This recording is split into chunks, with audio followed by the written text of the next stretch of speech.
سر میرے کوشچن پچھلے تھریڈ میں جس میں یہ بات بتائی گئی تھی کہ جو پرانی کتابیں تھیں انجیل زبور، اس میں ایک تو امینڈمنٹس ہو چکی ہیں، دوسرا وہ منسوخ ہو چکی ہیں۔ اب کوئی عام قاری ہے کیا وہ ڈائگنوز اس کو کر سکتا ہے، اس کو دیکھ سکتا ہے کہ اس میں کیا امینڈمنٹ ہوگی، اسے پڑھنا چاہیے یا نہیں پڑھنا چاہیے؟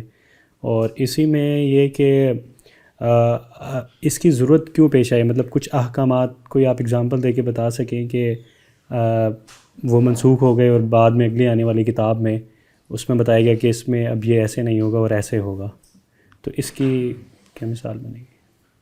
بڑی اچھی بات ہے جی۔ دیکھیے، پہلی بات یہ ہے کہ قرآن سے بھی واضح ہے اور خود یہ اہل کتاب بھی مانتے ہیں کہ ہماری کتابیں اوریجنل ورژن نہیں ہیں، بلکہ اس میں بہت کچھ تبدیل ہو گیا ہے اور وہ ہر صدی میں تبدیل کرتے رہتے ہیں۔ ابھی جو انجیل کے جو نیو ٹیسٹامنٹ ہے اس کے جو ورژن چھپتے ہیں اس میں بھی بہت ساری تبدیلیاں خود میری زندگی کے زمانے میں ہوئی ہیں۔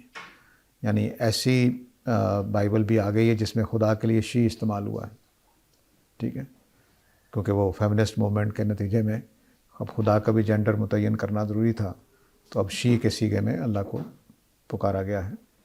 اسی طرح جہاں جہاں مسلمانوں نے کام کیا تورات میں نبی کریم صلی اللہ علیہ وسلم کے لیے پیشین گوئیوں کے لیے، تو ان پیشین گوئیوں کے ورڈنگ چینج کی گئی ہے۔ مثلاً ایک حضرت موسیٰ کی پیشین گوئی تھی کہ تمہارے بھائیوں میں ایک رسول آئے گا، تو بھائیوں میں آنے کا مطلب ہے کہ بنی اسرائیل کے بھائی کون ہیں؟ بنی اسماعیل، حضرت اسماعیل کے خاندان سے، تو انہوں نے وہاں تبدیل کر دیا ہے کہ تمہارے اندر سے ہی آئے گا۔ اس طرح کی تبدیلیاں وہ کرتے رہتے ہیں، تو تحریفات تو بالکل واضح ہیں۔ اب ہمیں کیا کرنا ہے؟ جو ہمارا جو ریڈر ہے، کیا وہ بائبل تورات انجیل وغیرہ کو پڑھے کہ نہ پڑھے؟ تو وہ اگر قرآن کی روشنی کے ساتھ پڑھے تو پڑھ سکتا ہے، اس میں کوئی گناہ کی بات محسوس نہیں ہوتی، لیکن اگر قرآن کی روشنی کے بغیر پڑھے گا تو پھر غلطی کے امکانات ہیں، کچھ چیزیں غلط سمجھ جائے، یا کیونکہ اس میں کہانیاں بھی اپنی طرف سے ڈالی گئی ہیں، کچھ اس طرح کی چیزیں بھی ہیں۔ اب دوسرا پہلو کیا تھا سوال کا؟ سر کوئی اگزامپل ایسی ہاں، کہ ایگزامپل دیکھیے، قرآن مجید نے جتنے بھی احکام، جتنے بھی، مثال کے ہم سزاؤں کو لے لیتے ہیں، جتنے بھی جرائم ہیں وہ وہی ہیں جو تورات اور انجیل میں ہیں، اور جتنی عبادات قرآن و سنت میں ہیں وہی تورات اور انجیل میں ہیں، لیکن تبدیلی کیا ہوگی کہ نماز کا طریقہ بدل جائے گا۔ مثال کے طور پر ہم سورہ فاتحہ پڑھتے ہیں اور قرآن پڑھتے ہیں، وہ اپنی تورات پڑھتے ہیں قرآن میں، یا کوئی دعائیں پڑھتے ہیں، تو اس طرح کی تبدیلی ہو جائے گی۔ اسی طرح طلاق کے قانون میں تبدیلی ہے، اسی طرح غلامی کے قانون میں تبدیلی ہے۔ وہ 3 وغیرہ کا تصور وہاں نہیں ہے۔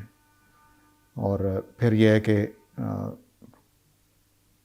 کس طرح طلاق کس طرح سے دی گئی، اس طرح کی تفصیلات ہیں۔ اور اسی طرح غلامی کے قانون میں فرق ہے، ہمارے ہاں غلام تدریس سے آزاد کیے گئے، ان کے ہاں اور حکم ہے۔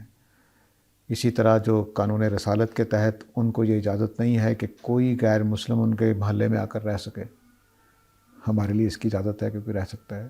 عربوں کے لیے صرف یہ حکم دیا گیا کہ لا یجتمع فیہ دینان، اب سرزمین عرب میں 2 دین اکٹھے نہیں ہو سکتے، لیکن یہ نہیں روکا گیا کہ کوئی یہودی آ کر 2-4 دن کے لیے رہ کر چلا جائے، یا کوئی ایسا نہیں روکا گیا۔ تو اس طرح سے کافی سختی ہے وہاں پہ، ہمارے ہاں نرمی ہے۔ اسی طرح قربانیوں کا قانون ہے، ہمارے لیے صرف ایک قربانی رکھ دی گئی ہے اور وہ بھی نفلی ہے، جبکہ ان کے لیے بہت زیادہ قربانیاں تھیں، بیٹا ہوا ہے تب قربانی ہے، شادی ہوئی ہے تب قربانی ہے، اس طرح کی چیزیں تھیں۔ قبلے کی تبدیلی تو مشہور شریعت ہے ہمارے ہاں، کہ ان کے لیے قبلہ جو تھا وہ بیت المقدس بن گیا ہوا تھا۔ شروع میں قبلہ ان کے لیے حضرت موسیٰ کا وہ صندوق تھا جس میں آپ کی چیزیں تھیں، پھر بیت المقدس بن گیا۔ نبی کریم صلی اللہ علیہ وسلم نے بھی ابتدائی مدینہ میں آنے کے بعد اسی کی پیروی کی، پھر خانہ کعبہ قبلہ بنا دیا گیا۔ تو اس طرح کی موٹی موٹی چند مثال ہیں۔